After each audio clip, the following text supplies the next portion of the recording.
malakas. Hallelujah. Yan po ang tunay na sigaw ng mga anak ng Diyos na buhay. Amen. Dahil pumarito kayo, buhay na buhay, at ang Diyos na inyong sinasamba ay buhay. Kaya po ang palakpak, ang pagpuri at pagsayaw ay buhay na buhay dapat. Dahil ang pinaglilingkuran natin ay Diyos na makapangyarihan at hindi na natiling patay. Hindi na natili doon sa tomb. Amen? Dahil after 3 days, He rose again from the dead. At doon ipinakita ang kapangyarihan ng Diyos Ama na kaya niyang bumuhay ng mga patay. At kayang magbigay ng buhay sa ating lahat. Amen! Palakpakan pa ho natin muli. Huwag po tayong mapagod magpuri sa ating Panginoon. Praise God! Our theme for today, ang sabi doon, this month, absolute obedience. Yan pa rin, ano? Now, alam na alam po natin ito, no? Ngayong umaga ay marami nagsa-celebrate ng mga tao, no? Ng mga mananampalataya ni Jesus, mga kumikilala kay Jesus bilang Diyos. Sabi nga nila, ito daw po yung Eastern Sunday. Hindi ko rin maintindihan bakit po. No? Pero ako, para sa atin, mga Kristiyano, mananampalataya, followers of Jesus Christ, we always celebrate. No? We celebrate the resurrection of the Lord every day. Amen! Ganyan po bang nagsa-celebrate? Parang, hallelujah! Glory to God! Palagi nating sineselebrate, palagi nating dapat alalahanin, araw-araw ay ito ang araw ng buhay ng Diyos. Resurrection of Jesus Christ. Amen? Nung mga bata pa ho kami, talaga kami, ganun din kami, no, na ang aming lola.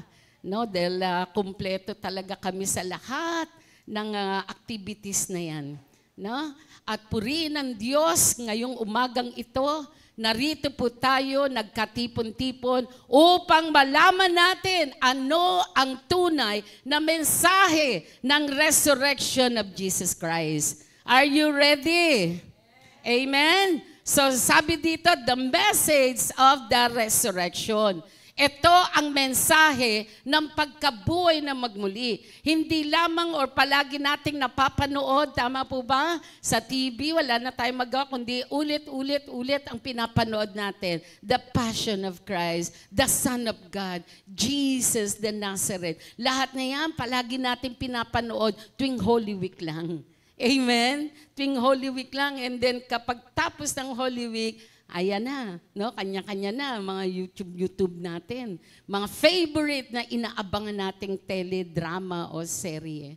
Amen? Pero dito po, palagi nating napapanood. Pero alam niyo po ba, nung bata pa, palagi yan eh. No, kami ng mga bata, pag walang ginagawa kundi panoorin lamang namin yan. Pero alam niyo po ba, habang tayo tumatagal sa Panginoon, nakaka-captured natin, nauunawaan natin, nagbibigay ng rema sa buhay natin kung ano ba ang ginawa ni Jesus. Bakit niya tinanggap yung challenge na yan? Okay? Sino ba dito ang may gusto na siya ang magpasan ng krus? Sino dito ang gusto na siyang ipako sa krus? No? Sino dito ang gusto niyang mamatay doon sa krus? Pero hindi ko alam kung mabubuhay. No? Alam niyo po, nung ako po'y namasyal, no? Nagbakasyon kami sa bandang parteng La Union, no? Sa kaibigan po natin noon, doon ko po nakita ito, yung seremonya na ginagawa. No, siyempre, ito ay panata ng mga tao. Pero hindi po para ikahiya, hindi po para na sirain ang kanilang pananampalataya. Pero nakita ko po ng aking mga mata kung paano yung mga nagpepenitensya na tinatawag po nila, umaga pa lamang sila ay nag-inuman. No? Nag-inuman, tabing dagat po kasi yung bahay ng kaibigan namin sa La Union. At nakita namin, umaga pala, inuman na sila, inuman na. Pagdating ng alas 12 ng tanghali, lasing na silang tatlo. At yung tatlong yon, dahil sa lasing na, ay nire-ready na nila ang kanilang sarili para sa penitensya. At nakita ko po doon, hinihiwa na nila ang kanilang likod ng blade.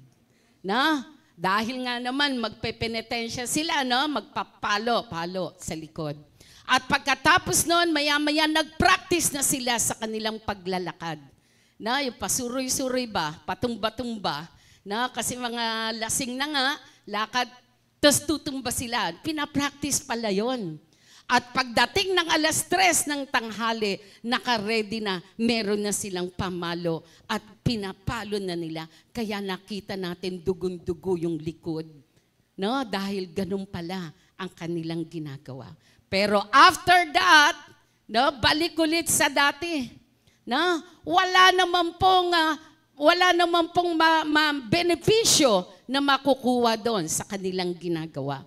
Bakit? Dahil sa ating pag-aaralan ngayon, itong mensahe ng salita ng Diyos, ito ang merong tunay na kapangyarihan ng salita ng Diyos na kayang baguhin ang buhay ng tao. Hindi para yung reenactment na ginagawa. Hindi ka babaguhin doon. Babaguhin ng Diyos ang puso, ang buhay ng tao kapag ang salita ng Diyos ay tinanggap niya sa kanyang puso at kinilala niya si Jesus bilang Diyos at Panginoon. Amen? Amen po ba? Kaya sa umagang ito, ang sabi po dito, ang pananampalataya natin na determine, na establish our faith as a Christian church is the resurrection of Christ. Ang pananampalataya natin, hindi lamang doon sa krus ng Kalbaryo, kundi yung nabuhay na magmuli si Jesus dahil ito ay nagbibigay ng pag-asa. Amen? Namatay at nabuhay. Yung ibang tao na penitensya, nagpahirap, pinako sa krus, pero hindi naman sila namatay. Amen po ba? Ngunit si Jesus namatay. After 3 days, nabuhay na magmuli. Bilang senyales na merong pag-asa sa pagkabuhay ni Jesus. Palakpakan po natin ang ating Panginoon. Amen? Now, ito po, sa Luke 25, verse 1 to 9, basahin nga po natin kung dala niyo po ang inyong mga Biblia. Ito po ay ang istorya na kung saan ay ipinakita ang kaganapan at pangyayari sa buhay ng ating Panginoon Yesus. Ayan, meron pala. Sige, basahin po natin. Pwede po ba? Ayan. Maagang maaga pa ng araw ng linggo, nandyan ho ba kayo? Ready, go. Maagang maaga pa,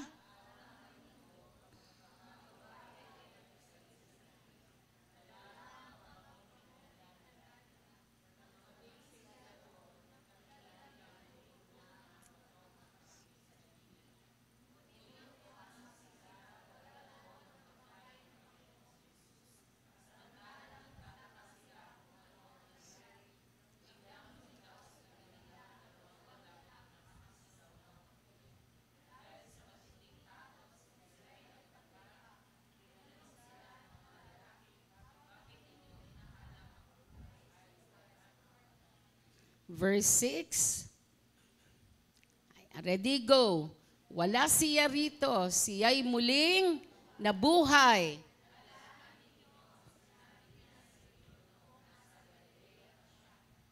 Ang anak ng tao ay kailangang sa ikatlong araw ay muling mabubuhay. Verse 8. Ang sinabi ni Jesus nung una, kaya't umuwi sila at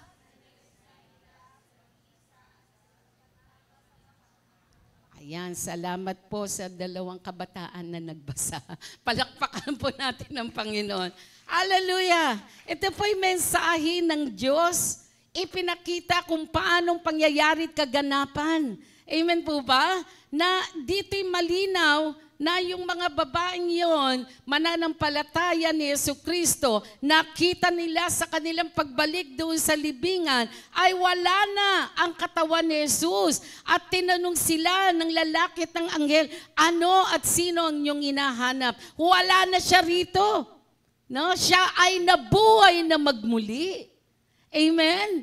Kaya yung nakita natin nila na namatay na Jesus ay nabuhay na magmuli. At sila ang unang witness. Kaya dali-dali nilang pinuntahan ang kanilang mga ka-churchmate, na pinuntahan ng mga disipulo ng Panginoon Jesus, at pagkatapos kanilang ibinahagi ang mensahe, ang pagkabuhay na magmuli ni Jesus. Amen? At ito po ang gospel. Ito ang salita ng Diyos na ipinangaral ng 3 babae na si Jesus ay hindi nananatiling patay. Siya ay buhay na buhay. Palakpakan nga po natin ang ating Panginoon. Hallelujah! Now, sabi po dito in Matthew chapter 16:21, Jesus repeatedly told his disciples that he had to go to Jerusalem, and suffer many things. Mararanasan ng Panginoon Jesus ang hirap. Napanood po natin yan, na siya ay papatayin. But God will raise him up on the 3rd day. Amen? At dito pa lamang alam na ni Jesus na ito ay magaganap at mangyayari sa kanya. Ngunit alam ni Jesus na siya ay hindi pababayaan ng Diyos Ama. Ano ang mensahe ng pagkabuhay ni Jesus? Dito po tayo. The first message is that Christ is alive. Sabihin po natin, sabay-sabay, Christ, mahina, Christ is alive. Na si Jesucristo ay buhay. Amen po ba? Ito ang mensahe in Hebrews chapter 10 verse 12, explained that after his resurrection, he sat down at the right hand of God. But what is he doing in heaven? Jesus Christ, after the resurrection, nakausap niya ang 120 na believers. Si Jesus ay inakyat ng Diyos sa langit. At pagkatapos doon, he sat down at the right hand of God. Anong ginagawa ng Panginoon Jesus doon? Nagpapasarap po ba? Ini-enjoy habang tayo nagsasupper dito? Ganun po ba? No! But Jesus Christ, he was seated on the right hand of God. Number 1, Jesus, his resurrection, he is interceding for us. Jesus Christ, nakaupo doon sa right hand of God, sa trono ng Diyos sa langit, to intercede for us. What does it mean? Anong ibig sabihin ng intercede? Ang Panginoon Jesus ang nakikiusap, ang nagpiplead, petition, nagsupplicate, nakikiusap sa Diyos Ama. Amen. He is the one who will take an action in our behalf. Siya ang nananalangin, siyang namamagitan sa Diyos Ama. Not every time tayo ay magkakasala, sasabihin lamang ng Panginoon Jesus, Ama, pinatawad mo na siya. Kaya nga ako namatay doon sa krus. Inalay ko ang buhay ko, ang aking dugo, para patawarin siya sa kanyang pagkakasala. Amen po ba? Amen? Meron tayong tinatawag natin dito sa mundong ito, may attorney tayo. Amen? Ang Panginoon Jesus ang siyang nananalangin. At remember yung nanalangin ng Panginoon Jesus sa John chapter 17, ang haba-haba ng panalangin niya. Sa haba, ito na lang ang natandaan ko. Ang sabi niya, Ama, itong mga binigay mo sa akin, ang dalangin ko, huwag mo silang pabayaan. Sila'y binigay mo sa akin at iingatan mo sila. Hello! Ganun po ang trabaho ng Panginoon sa langit. Siya ang namagitan, siya ang nanalangin, siya ang nagbigay ng aksyon. Every time na tayo nangihina, sasabihin ng ating Panginoon sa Diyos Ama, aking Ama, palakasin mo siya. Kahit siya ayaw na sa akin, kahit siya tumatalikod na, nangihinawa na sa akin, palakasin mo siya. Amen po ba? Napakasarap. Meron po tayong pleader, meron tayong intercessor sa langit, and no other than Jesus Christ. Palakpakan po natin ang Panginoon Jesus. Next, hindi lamang yun ang sabi dito, the first message in that Christ is alive. In 1 John chapter 2 verse 1, ano po ang sabi dito? Jesus is our advocate. Say it again. Jesus is our advocate. No, ano yung advocate? No? Kanina nabanggit ko na, no, tagapamagitan natin, no, pleader. Siya yung champion. No, kaya ang sabi dito, if anyone sins, we have an advocate with the Father, Jesus Christ, the righteous God. An advocate is one who pleads the cause of another. Our Savior represents us to the Father as He intercede for us. Amen? May advocate, no? An advocate sa bawat isa na humihingi ng tulong. A person who will always support you. Amen po ba? Merong Jesus na palagi kang sinusuportahan. Merong Jesus that He will always uphold you. He will always stand for you. Kahit na ayaw na ng mga tao sa paligid mo, hindi naniniwala sa iyo. Pero merong nag-iisang Jesus na kasama mong maninindigan at tatayo. Amen? Nakakasama mo at siya'y mamamagitan sa ating Amang nasa langit. Amen? Palakpakan nga po natin ang Panginoon. And the next, hindi lamang yan. In John 14, ang sabi po doon, He is preparing a place for us in His Father's house. Wow! Kaya pala siya nandoon sa kanang trono ng Diyos Ama.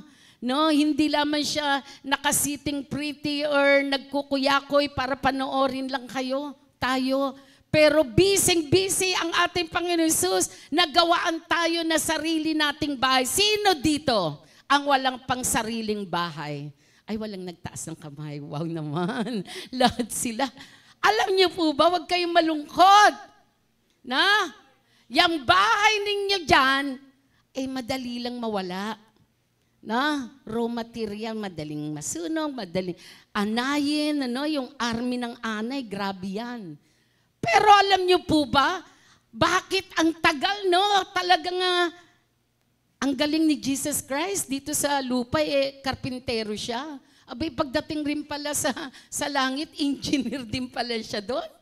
Ginagawan tayo ng bahay. Hello, hindi bahay-bahayan. Na? Kundi napakagarang mansyon. Sinong gusto tumira sa mansyon? Sa langit lang meron yon. Amen? Eternal. Sabi doon, yan ang reward ng Panginoon sa sino man ang magiging matagumpay. Kaya bakit tama yung sinabi ni Pablo no? Anin mo ang mga bagay dito sa mundong ito. Wala yan, pangsamantala lamang yan. Masisira, mabubulok, mawawala. Ngunit ang nag-iisa lamang mananatili magpawalang hanggan, kundi ang ipinangako ng Panginoon, yun ay eternal life in heaven. Palakpakan po natin ang Panginoon. Amen! Parang walang nag-amen. Amen po ba? Praise God. Then the next, Jesus Christ, His resurrection, He is living within every child of God through the presence of the Holy Spirit. Ayan. Hindi lamang siya umalis dito sa mundong ito na walang katuturan, na walang ipinangako. Remember, ano sabi niya? Tari in Jerusalem, ang sabi niya sa mga disipulo niya, mag-antay kayo sa Jerusalem, huwag kayong aalis dyan, at ipapadala ko ang comforter ninyo, hindi sa penhan na comforter ha. Ang sabi po doon ng Panginoon Jesus, papadala ko ang magbibigay ng kagalakan, magbibigay ng kalakasan, ang magpapatatag sa inyo, ang magbibigay ng paalala sa lahat ng ginawa ko. At no other than the Holy Spirit of God. Amen? At hindi nga nagkamali At nung araw na yon, ang sabi po doon, ang Holy Spirit ay iniiwan ng ating Panginoon sa bawat isa na nananampalataya, nanalig, tumanggap sa Kanya. Ang sabi doon sa John 15, bilang isang example, paano nananatili ang banal na Espiritu, ano ang katibayan. And then he said the divine union described in John 15:5 with an illustration, no? Kagaya ng vine. I am the vine, no? And you are the branches. The one who remains in me, I in him, and I in him, bears much fruit. For apart from me, you can do nothing. Napakaganda ng salita ng Diyos. Sabi ng Panginoon, I am the vine. Ako ang tunay na puno. No? Pagkatapos tayo ay yung mga sanga na nakakabit sa isang tunay na puno. No? At ang sino man mananatiling nakakapit, no, doon kay Jesus, sabi niya, ako ay sumasa kanila at siya ay magbubunga. Ayan, much fruit.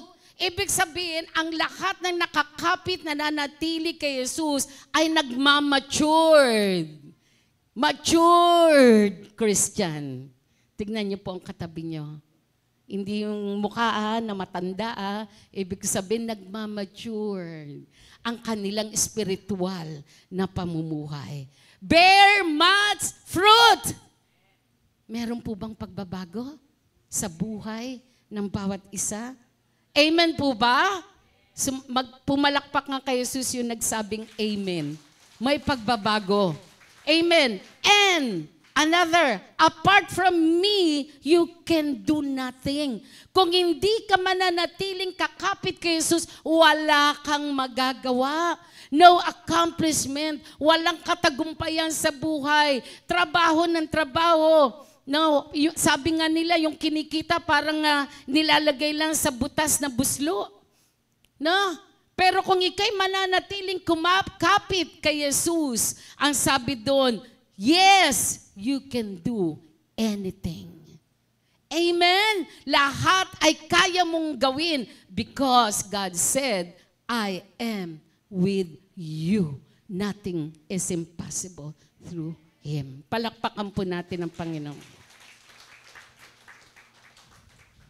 Number 2, message ng Christ's resurrection. The second message of the resurrection is that our sin has been forgiven and we're eternally secure in Christ. Amen? Lahat ng kasalanan natin ay pinatawad na ng Diyos. Itaas ang kamay ng mga pinatawad ng Panginoon.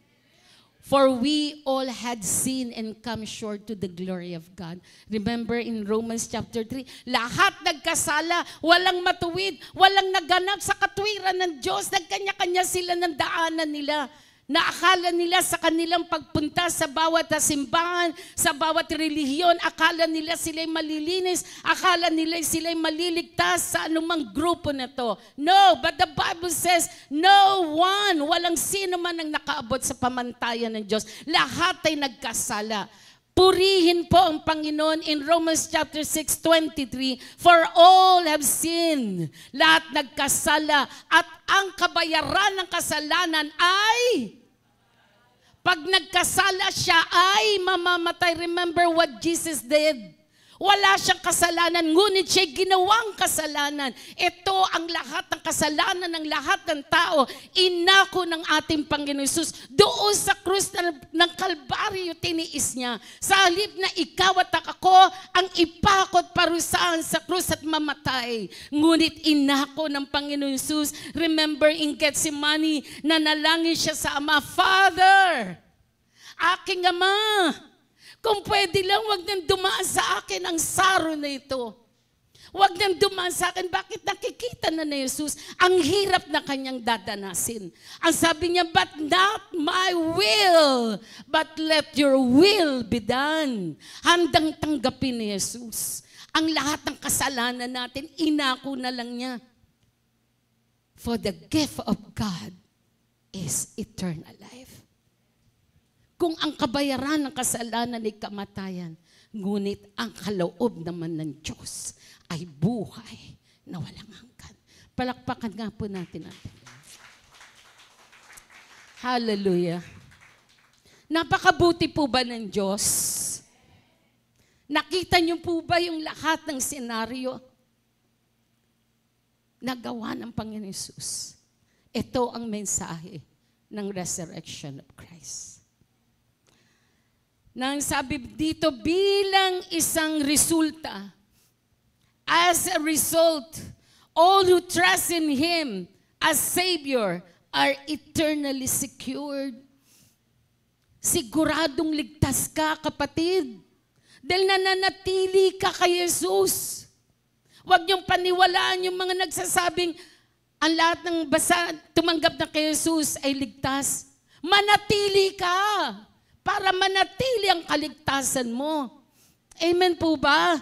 Kung bibitaw ka sa Kanya, paano mangyayari na ikaw'y papasok sa langit? Ginagawa mo ang hindi kalooban ng Diyos.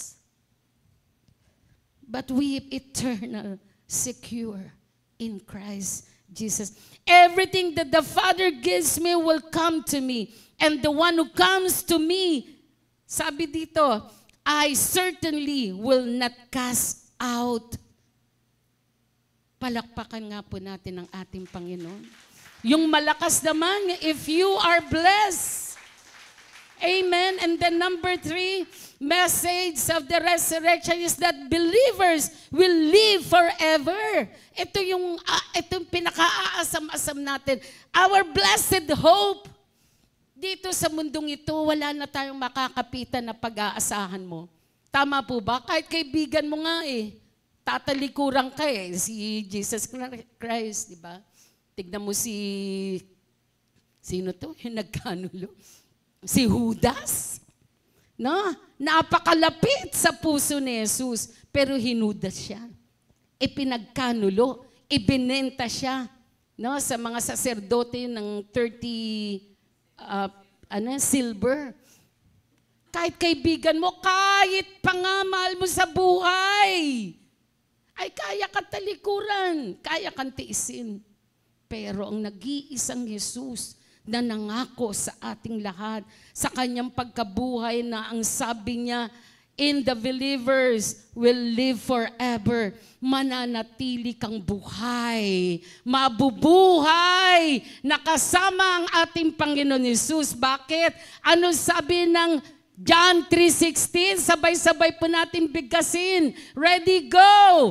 Gayon na lamang ang... Ulitin natin ha. Parang balik natin to, Sister Nene, sa Sunday School.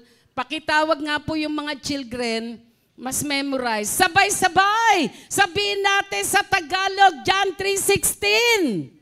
Gayon na lamang ang pag-ibig.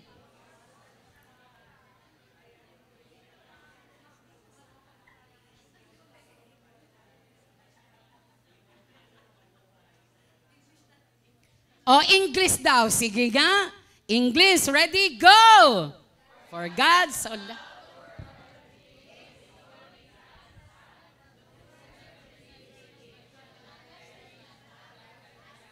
Very good! Ang galing! Sister Nene, ibalik mo to, ha? Amen. Mga English speaking pala kayo. Sorry. Tagalize kami. For God so loved the world. Dito na lang tayo magwawakas dahil sinenyasan na po ako. At least naka-3 tayo. 6 po kasi ito Alam niyo po yung John 3:16? Imagine yung for God so loved the world. Tayo po yun. Romans 5:8. Tayo, gano ba kamahal ng Diyos ang tao? Ano niyo kung gano kamahal ng Diyos ang tao? Sa Romans 5.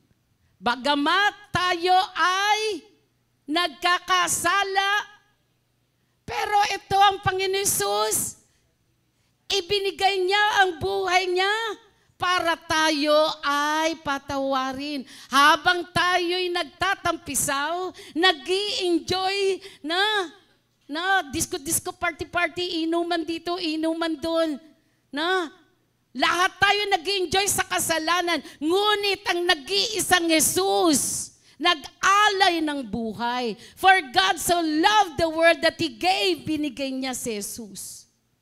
Upang ang sino mang sumampalataya sa Kanya, tanggapin siya, amen, ay wag nang mapahamak, for the wages of sin is death. Hindi na mamamatay, kundi tayo ay magkaroon ng buhay na walang hanggan, eternal life with Christ Jesus our Lord. Palakpakan po natin ang Panginoon. And then, ang sabi po doon, ang lahat ng nakay Kristo, ang sabi doon ay Kanyang nilinis, pinatawad ang ating mga sarili. Kaya nga sabi ng Corinthians, the bodies will be different from the one ye have now. Yung corruptible na katawang ito, kapatid, napakaganda talaga ng blessed hope, pag-asa kay Yesu Kristo. Etong katawan nito mabubulok, mamamatay, malulusaw, pag ibinaon sa lupa, patay, na mabubulok. Ngunit, ang sabi ng Panginoon ng pangako niya, tayo ay bibigyan ng bagong katawan sa langit na walang blemish, walang makitang spot ng kasalanan. Glorified body ang bibigay ng Diyos sa atin doon sa langit. Palakpakan po natin ang Panginoon. And then number 5, ang sabi, going to be this is our eternal home. No, nabanggit ko na kanina. And then lastly, number 6, the message of the resurrection is that because Christ rose from the dead and we can face it tomorrow with assurance and perfect peace. Sinong natatakot dito sa kanyang kinabukasan? Sino ba ang natatakot na masasabi niyang hindi ko alam kung buhay pa ako bukas? Meron po ba? Lalo na yung pamilyado, no? Paano na ba ang pamilya ko bukas? Paano na ba? After 10 years, buhay pa ba ako? Malamang nag-iisip tayo, maging ng mga kabataan, what is my future after this? Alam niyo po kapatid, simple lang ang mensahe ng Diyos. Ang pagkabuhay na magmuli ng Panginoon Jesus, ito ay assurance na magbibigay sa atin ng pag-asa. Ng lahat ng alalahanin mo, inako na ng Panginoon. For I am with you until the end of this world. God said, ako ay sumasa inyo. Ako'y sasama sa inyo hanggang sa katapusan ng mundong ito. Hanggang sa mawala ng lahat ng bagay sa mundong ito. Pero si Jesus ay mananatiling kasama natin. Palakpakan nga po natin ang Panginoon. Amen po ba? Praise God. Napakainam na ibinigay ng Diyos. Napakaganda ng plano ng Diyos Ama. Bagamat masakit sa ating Ama na mawala ng anak. Alalahanin niyo mga kapatid, ginawa ng Panginoon ng ating Diyos Ama na isakripisyo ibigay ang Panginoon Jesus para sa iyo at sa akin ay magkaroon ng pag-asa. Amen? Tayo pong lahat ay tumayo. Ganda nga ng awit, no? Because I live, no? I can face tomorrow. No?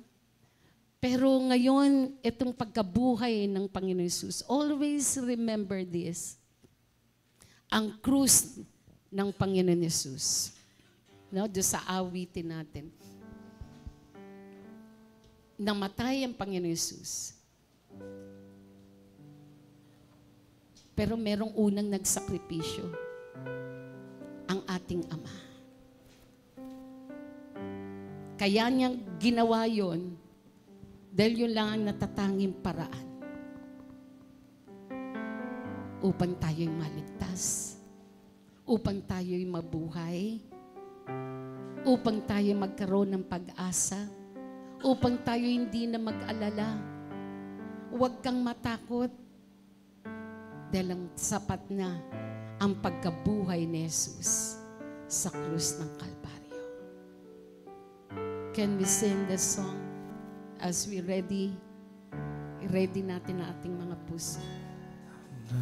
All powers, above all kings, above all nature and all created things, above all wisdom and all the ways of men. And you were here before the world began. Above all kingdoms, above all thrones, above all wonders the world has ever known, above all wealth and treasures of the earth, there's no way to measure out your birth. Crucified, laid behind a stone, you lived to die, rejected and alone, like a rose trampled on the ground. You took the fall and thought of me above all. Crucified, oh crucified, laid behind a stone, you lived to die, rejected and alone, like a rose trampled on the ground. You took the fall and thought of me above all. Hallelujah. Lord, tulad nga nung isang yang inawit namin, kung paano, Panginoon Yesus, ang katawan mo ay dinurog. Ang katawan mo ay nagkalasog-lasog. Nang lahat na ng uri ng klaseng pananakit ay tinanggap mo. Panginoon Yesus, kung nauunawaan po ng bawat isa ang iyong mensahe, ang iyong ginawa sa krus, at ang iyong pangako ng iyong pagkabuhay na magmuli. Nawa, O Diyos, ang bawat isa sa amin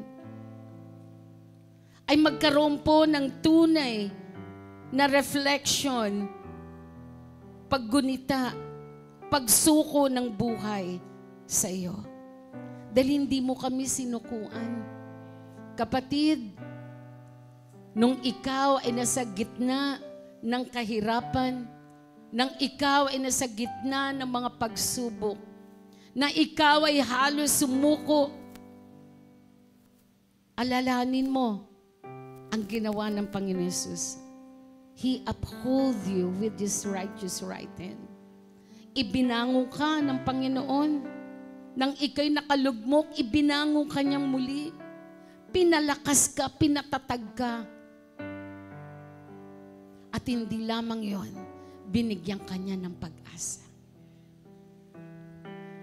Ikaw lamang ang makapagbibigay ng tunay na pagsuko ng buhay sa ating Panginoon. Now, can we lift up our hands to God? Tayo po'y magsuko ng buhay. Ialay natin ang buhay natin sa Panginoon Jesus. Kung meron pang mga bagay na hindi nakalulugod, mga bagay na ginagawa pa natin, sapat na yung hirap na ginawa ni Jesus sa krus ng Kalbaryo. Tinapos na niya ang lahat ng ito. Sabi nga, you are forgiven. Ika'y pinatawad na. Ngunit huwag kang manatili sa kasalanan. Now, offer your lives to Him. Isuko mo ang buhay mo sa Panginoon. Hallelujah. Hallelujah. At kung meron man sa ating kalagitnaan, nais na mag-alay muli ng kanyang buhay, sabihin mo, Panginoon Yesus, Panginoong Jesus, ako po'y lumalapit sa iyo. ako po'y lumalapit sa iyo. Aking inaalala Aking inaalala ang iyong ginawa ang iyong ginawa sa krus ng Kalbaryo, sa krus ng Kalbaryo, na ika'y nag-alay na ika'y nag-alay ng buhay, ng buhay, sakit, sa akin, tiniis mo tiniis para sa akin. para sa akin, Para ako'y patawarin para ako'y patay sa lahat ng pagkakasala ko sa iyo, sa lahat ng sa aking kapwa. sa aking Panginoon Yesus, Jesus. binubuksan ko po Binubuksan ang aking puso. ang aking puso. Inaanyayahan kita. Inaanyayahan kita. Pumasok ka sa aking buhay. Pumasok ka sa Pagarian niyo po pagharian ang aking buhay. ng aking buhay. Tinatanggap kita Tinatanggap kita bilang aking Diyos, bilang bilang aking Panginoon, bilang Panginoon. tagapagligtas Pagligtas ng aking buhay. ng aking buhay. Sa umagang ito, Sa umagang tanggapin niyo po ako kapin niyo bilang iyong anak. bilang iyong anak. Marami pong salamat Marami po at ikaw ang aking Diyos. sa Diyos. Ako na lamang po ang mananalangin. Just lift up your hands to God. Surrender everything. Hallelujah. Lord, sa aming kalagitnaan, Panginoon, batid mong nilalaman ang puso ng bawat isa. Meron sa amin, Panginoon, na dumaranas ng sakit, ng hirap, ng kalooban, o meron mang nakasama, nakapagbigay ng hirap o sama ng loob sa kanyang buhay. Panginoon Yesus, kung paano sinabi mo sa krus ng Kalbaryo, yung pong kasama mo doon sa krus na yon, na ang sabi, Panginoon Yesus, patawarin mo ko. Remember me, alalahanin mo ko, isama mo ko sa iyong kaharian. Kaya nga ang sabi ng Panginoon, ikaw ay kanyang pinapatawad. Ang sabi ng Panginoon Yesus, patawarin niyo po sila pagkat hindi nila alam ang kanilang ginagawa. Panginoon Yesus, abutin mo siya ng iyong makapangyarihang kamay. Pakita mo na ikaw ang Diyos na nabuhay at buhay magpawalang hanggan. Salamat to Lord. Ibigay niyo po ang buhay na iyon. Kagalingan o Diyos, buhayin mo po siya. Bigyan mo ng mahabang buhay. Bigyan mo ng kagalingan. Bigyan mo po, O Diyos, ng kalayaan. Bigyan niyo po, O Diyos, ng kalusugan. Sa kanyang trabaho, Panginoon, paunlarin mo ang kanilang trabaho. Paunlarin mo ang kanyang negosyo. Pasaganayin mo po siya. Patunayan mo na ikaw ang Diyos at kanyang Panginoon na buhay. Panginoon Yesus, at ialay nila ang buhay nila sa iyo at ikay paglingkuran. Marami pong salamat sa iyong mensahe na iyong ibinigay sa amin sa umagang ito. Salamat po, Lord, sa mga pangako na iyong ibinigay. Ito po ang aming dalangin sa pangalan ni Jesus, ang lahat ay magsabi ng